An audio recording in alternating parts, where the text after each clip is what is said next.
굿모닝 마켓입니다. 잭슨홀 미팅에서 파월 의장의 발언을 앞두고 시장은 소위 가드를 올리고 전보다 방어적인 태세에 돌입을 했습니다. 과거와는 달리 그간 시장의 구원투수 역할을 해줬던 파월. 이번에도 도움이 될지 기대가 됩니다. 간밤 뉴욕 증시는 3대 지수 모두 하락으로 마감이 됐습니다. 다우지수가 0.43%, S&P 500이 0.89% 하락했고요.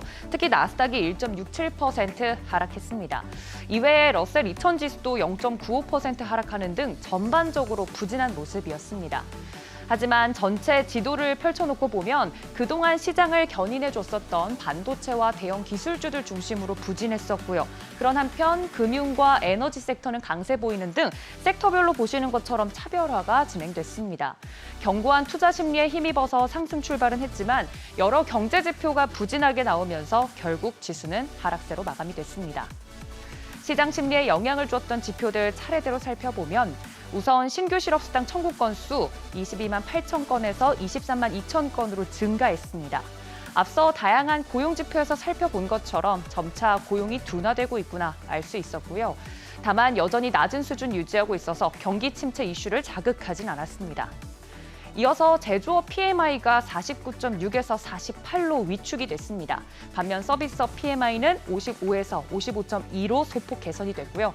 세부적으로 제조업 생산량이 14개월 만에 가장 빠른 속도로 감소를 해서 고용 문제에도 영향을 미치고 있습니다. 제조업 생산과 고용 시장이 위축되고 있다는 점이 전반적으로 투자 심리를 압박한 하루였습니다. 한편 주말까지 잭슨홀에서 통화 정책의 효과성과 전달 재평가라는 주제로 컨퍼런스 진행 예정이죠.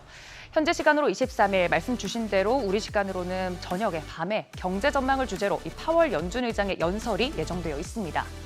지금 시장은 다가오는 9월 FOMC에서부터 금리 인하가 시작돼 올해 총 100bp 정도 인하를 예상하고 있습니다.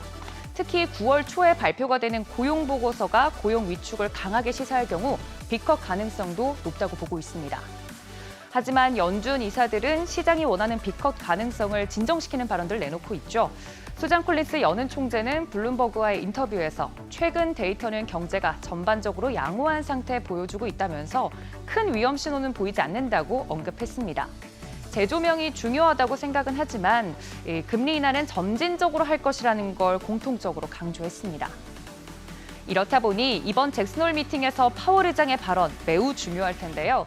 지난 7월 FOMC 이후 지속되는 물가 둔화, 고용시장 위축 등을 감안한 앞으로의 물가 전망에 대한 자신감과 함께 고용시장의 하방 리스크를 강조할 것으로 예상이 되고 있습니다. 한껏 긴장감이 올라와 있는 가운데 국채금리가 큰 폭으로 상승을 했습니다. 통화정책에 민감한 2년물 4%대 다시 돌파해냈고요. 10년물은 3.85%대까지 상승했습니다. 파월 의장이 점진적인 금리 인하를 언급할 경우 금리가 큰 폭으로 상승할 수 있다는 전망이 미리 선반영된 것으로 보입니다.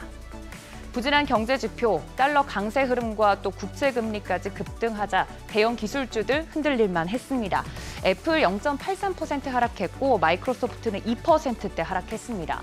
특히 엔비디아 실적 발표 앞두고 3.7%대 하락했는데요.